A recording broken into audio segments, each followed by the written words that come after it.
Sorry about the short first part of that video. I forgot my tea. Yeah, I forgot my tea, and that was tragic. So I had to go upstairs and get it. Let's pick back up where we left off. Harry is so cynical. He terrifies me. But here is the orchestra. It is quite dreadful, but it only lasts about 5 minutes. Then the curtain rises, and you will see the girl to whom I am going to give all my life, to whom I have given everything that is good in me. A quarter of an hour afterwards, amid an extraordinary turmoil of applause, Sibyl Vane stepped onto the stage. Yes, she was certainly lovely to look at, one of the loveliest creatures Lord Henry thought that he had ever seen. There was something of the fawn in her shy grace and startled eyes. A faint blush, like the shadow of a rose in a mirror of silver, came to her cheeks as she glanced at the crowded, enthusiastic house. Fawn. You know, there's a Greek image. I don't know if I said that before. I meant to, but I got distracted looking for my tea. Anyway, she stepped back a few paces and her lips seemed to tremble. Basil Hallward leapt to his feet and began to applaud. Motionless and as one in a dream sat Dorian Gray gazing at her. Lord Henry peered through his glasses, murmuring, "Charming, charming." The scene was the hall of Capulet's house, and the Romeo, in his pilgrim's dress, had entered with Mercutio and his other friends. The band, such as it was, struck up a few bars of music, and the dance began. Through the crowd of ungainly, shabbily dressed actors, Sibyl Vane moved like a creature from a finer world. Her body swayed while she danced as a plant swayed in the water. The curves of her throat were the curves of a white lily. Pause. Okay, so we got flowers again, lily, but as opposed to a flaming dahlia, now it's white, the color of innocence. Maybe purity, something going on there. Her hands seem to be made of cool ivory. Again, another image of white and pure and cool as opposed to hot. We got these contrasts between Lord Henry and Sibyl that I think are important. Yet she was curiously listless. She showed no sign of joy when her eyes rested on Romeo. The few words she had to speak: "Good pilgrim, you do wrong your hand too much. With mannerly devotion shows in this, for saints have hands that pilgrims' hands do touch, and palm to palm is holy palmer's kiss." With the brief dialogue that follows were spoken in a thoroughly artificial manner. The voice was exquisite, but from the point of view of tone, it was absolutely false. It was wrong in color. It took away all the life from the verse. It made the passion unreal. Dorian Gray grew pale as he watched her. He was puzzled and anxious. Neither of his friends dared to say anything to him. She seemed to them to be absolutely incompetent. They were horribly disappointed. Yet they felt that the true test of any Juliet is the balcony scene of the second act. They waited for that. If she failed there was nothing in her. She looked charming as she came out into the moonlight. That could not be denied. But the staginess of her acting was unbearable and grew worse as she went on. Her gestures became absurdly artificial. She overemphasized everything that she had to say. The beautiful passage, "Thou knowest the mask of night is on my face, else would a maiden blush bepaint my cheek, for that which thou hast heard me speak tonight," was declaimed with the painful precision of a schoolgirl who had been taught to recite by some second-rate professor of elocution, like Mr. Howard. Hey, self-depreciating humor. Always fun. When she leaned over the balcony and came to those wonderful lines, "Although I joy in thee, I have no joy in this contract tonight. It is too harsh, too unadvised, too sudden, too like the lightning which does cease to be ere one can say, it lightens. Sweet good night. This bud of love by summer's ripening breath may prove a beauteous flower when next we meet." Pause. I mean, obviously, Oscar Wilde is familiar with Shakespeare's plays, being a playwright himself. He's quoting from Shakespeare. There's got to be something in these quotes that are meaningful. And I would ask you to focus on the line, "It is too rash, too unadvised, too sudden, too like the lightning which does cease to be before one can say it lightens." Electricity comes and goes in the blink of an eye, and it ceases to be before you can even say it lightens. Is that Dorian Gray's romance? We'll come back to that in a little bit and think about it. So, she spoke the words as... Oh, I already said that. No, she spoke the words as though they conveyed no meaning to her. It was not nervousness. Indeed, it was so far from being nervous. She was absolutely self-contained. It was simply bad art. She was a complete failure. Even I'm having trouble reading here. Even the common uneducated audience of the pit and the gallery lost their interest in the play. They got restless and began to talk loudly and to whistle. The Jew manager, who was standing at the back of the dress circle, stamped and swore with rage. The only person unmoved was the girl herself. When the second act was over, there came a storm of hisses, and Lord Henry got up from his chair and put on his coat. "She is quite beautiful, Dorian," he said, "but she can't act. Let us go." "I'm going to see the play through," answered the lad in a hard, bitter voice. "I am awfully sorry that I have made you waste an evening, Harry. I apologize to you both." "My dear Dorian, I should think Miss Vane was ill," interrupted Hallward. "We will come back some other night." Again, he's looking at the bright side. "I wish she was ill." Is that really a nice thing to say? He rejoined, "But she seems to me to be simply callous and cold." Hold those two words, callous and cold. They're going to be important in about 10 seconds. "She has entirely altered. Last night she was a great artist. This evening she is merely a commonplace, mediocre actress." "Don't talk about anyone you love like that, Dorian. Love is a more wonderful thing than art." I think it's interesting that Basil makes that claim. Love is more wonderful than art. Basil's an artist. He creates art. For him to say that, I think, is interesting. "They are both simply forms of imitation," remarked Lord Henry. "But do let us go, Dorian. You must not stay here any longer. It is not good for one's morals to see bad acting.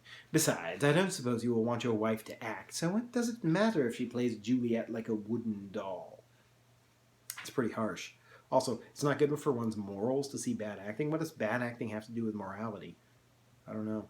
"She is very lovely, and if she knows as little about life as she does about acting, she will be a delightful experience. There are only two kinds of people who are really fascinating. People who know absolutely everything, and people who know absolutely nothing." Pause again. I know I'm pausing it a lot, but that's a recycled line. Anybody who read The Importance of Being Earnest, you know Lady Bracknell essentially asked this question to Jack.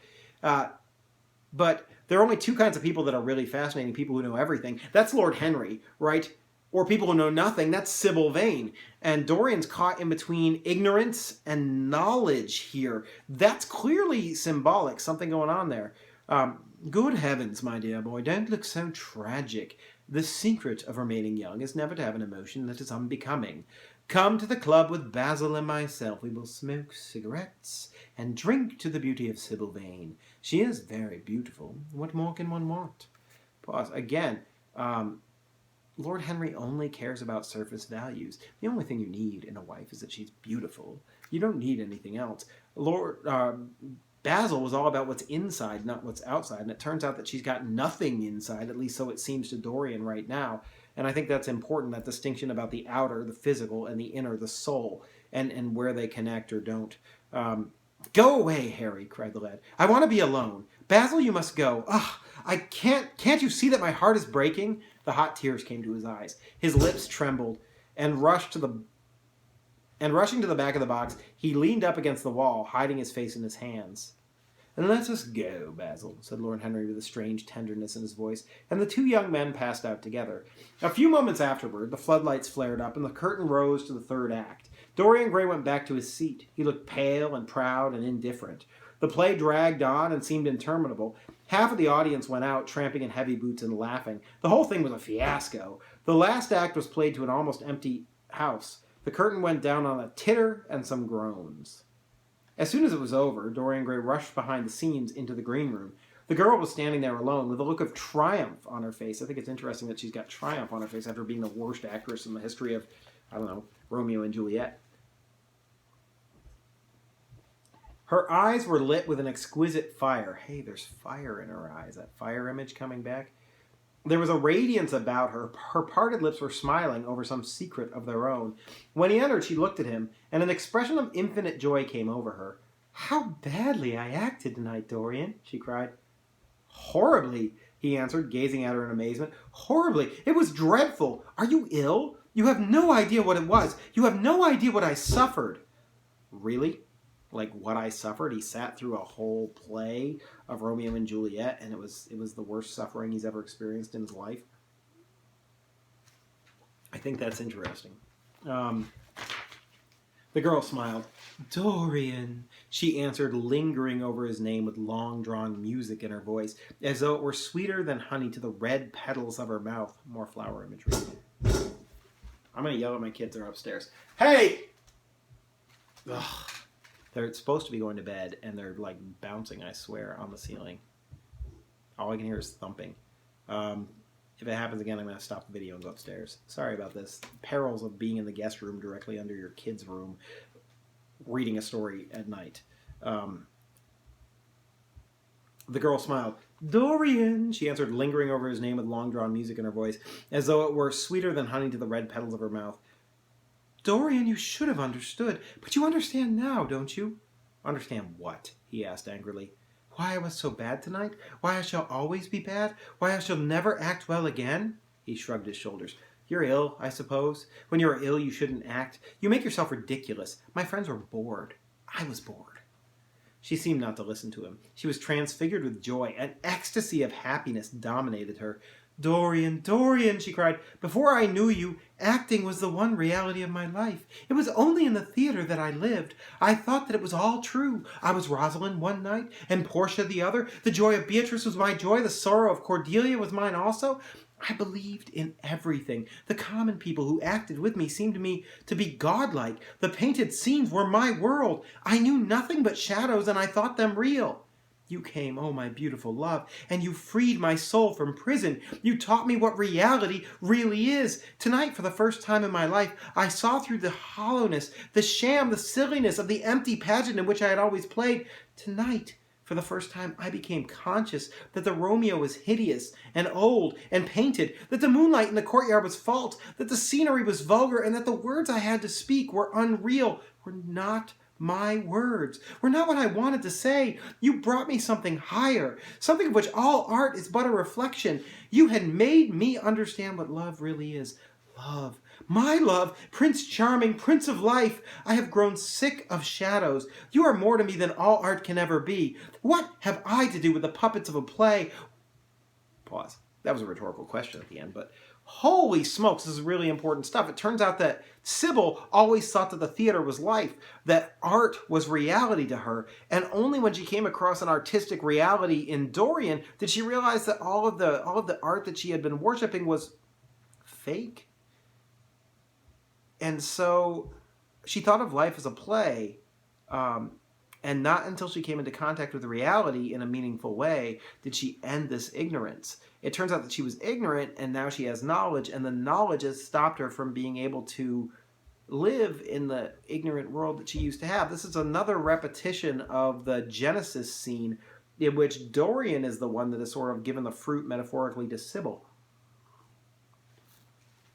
So I think that's interesting. When I came on tonight, I could not understand how it was that everything had gone for me. I thought that I was going to be wonderful, and I found that I could do nothing. Suddenly it dawned on my soul what it all meant. The knowledge was exquisite to me. Look at that line. Knowledge was exquisite to me.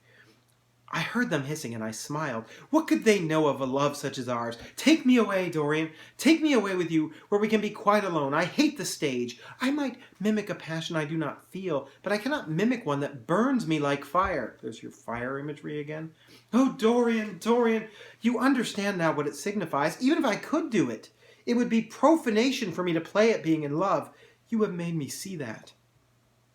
He flung himself down on the sofa and turned away his face. "You have killed my love," he muttered. She looked at him in wonder and laughed. He made no answer. She came across to him and with her little fingers stroked his hair. She knelt down and pressed his hands to her lips. He drew them away and a shudder ran through him. Then he leaped up and went to the door. "Yes," he cried, "you have killed my love. You used to stir my imagination. Now you don't stir my curiosity. You simply produce no effect. I loved you because you were marvelous, because you had genius and intellect, because you realized the dreams of great poets and gave shape and substance to the shadows of art. You have thrown it all away. You are shallow and stupid. My God, how mad I was to love you. What a fool I have been. You are nothing to me now. I will never see you again. I will never think of you. I will never mention your name. You don't know what you were to me once. Why, once! Oh, I can't bear to think of it. I wish I had never laid eyes upon you. You have spoiled the romance of my life. How little you can know of love if you say it mars your art. Without your art, you are nothing. I would have made you famous, splendid, magnificent. The world